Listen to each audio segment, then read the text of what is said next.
সারা দেশের ন্যায় কুমিল্লাতেও তীব্র জ্বালানি সংকট দেখা দিয়েছে। বিশেষ করে ঢাকা চট্টগ্রাম মহাসড়কের প্রায় 200 কিলোমিটার জুড়ে তীব্র জ্বালানি সংকট দেখা দিয়েছে। পেট্রোল পাম্পগুলো ইতিমধ্যে পেট্রোল পাম্প বন্ধ ঘোষণা করে দিয়েছেন। এই মহাসড়কের প্রায় 50টি স্থানে 50টির উপরে বেশি পেট্রোল পাম্প ইতিমধ্যে বন্ধ ঘোষণা করেছেন। যদিও পেট্রোল পাম্পের মালিকেরা বলছেন জ্বালানি তেল সরবরাহ না থাকার কারণেই তারা তাদের পাম্প বন্ধ ঘোষণা করে দিয়েছেন।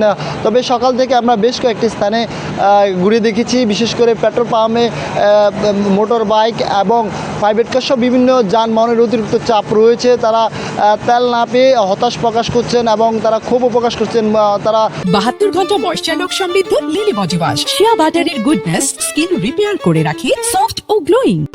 দাবি করছেন অনেকগুলো পাম্পে তেল থাকা সত্ত্বেও তেল দিচ্ছেন না।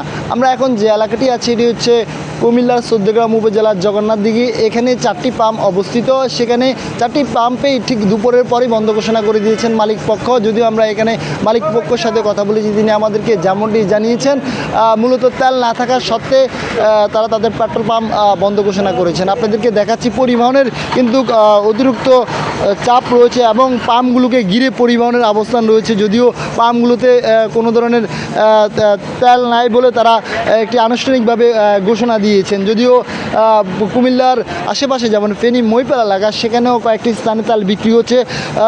সে পাম্পগুলোতে 100 থেকে 200 টাকা তেল বিক্রি করছে, এর অধিক কিন্তু তারা বিক্রি করছেন না।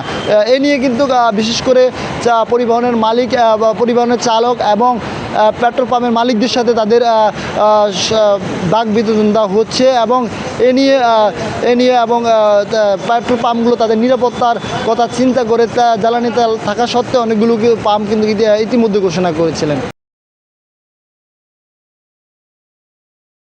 72 ঘন্টা ময়শ্চার সমৃদ্ধ লিলি বডি ওয়াশ শিয়া বাটারের গুডনেস স্কিন রিপেয়ার করে রাখে সফট ও গ্লোয়িং।